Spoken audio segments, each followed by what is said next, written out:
Well, Michael Heseltine held a number of top jobs in UK Conservative governments, including serving as Deputy Prime Minister. Well, I think it's important to keep up good relationships with world powers. I had the privilege of going to China myself in 1973, where I met Premier Chu En-lai. And I've been back various times since then. I've met President Jiang Zemin and Prime Minister Li Peng. It's part of a tradition of international relationships that you talk to people.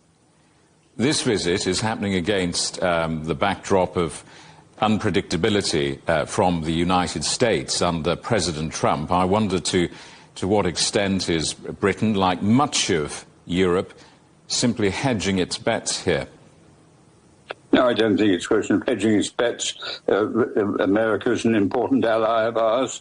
I think that it's a sensible diplomatic initiative to have good relationships on a wide basis.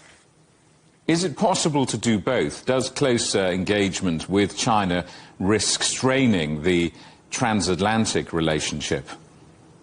Yes, it is perfectly possible and indeed very sensible. What do you mean? What do I mean? Well, it would be ridiculous to try and make a choice where you don't have to.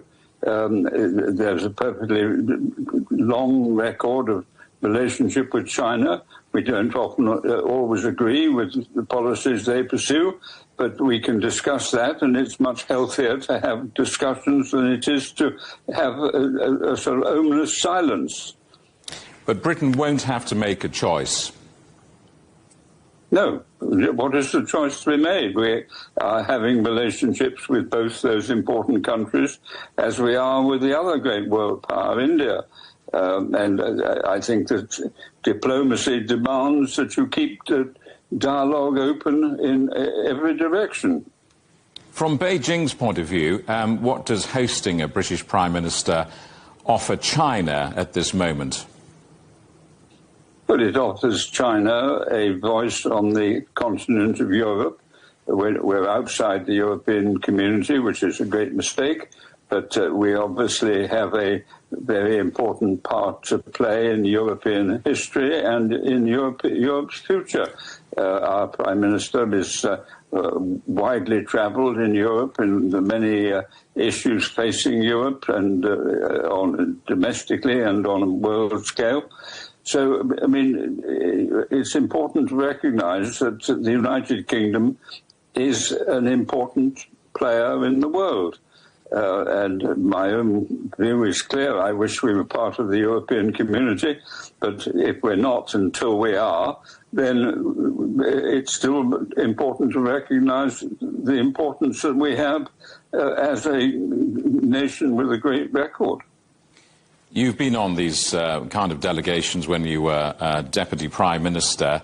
What do you expect to come out of this visit? What would look like a win for the UK? Well, I think the win is that a dialogue is taking place. I know a lot of businessmen who've gone there. I took a lot myself when I went there. Well, indeed, when the first time I went and met Chu En-lai, there was a very large number of British businessmen, but Ted Heath had asked Peter Walker to take, and I went as his number two. So it's all part of a well-established journey, and I think it's one that is much to be valued.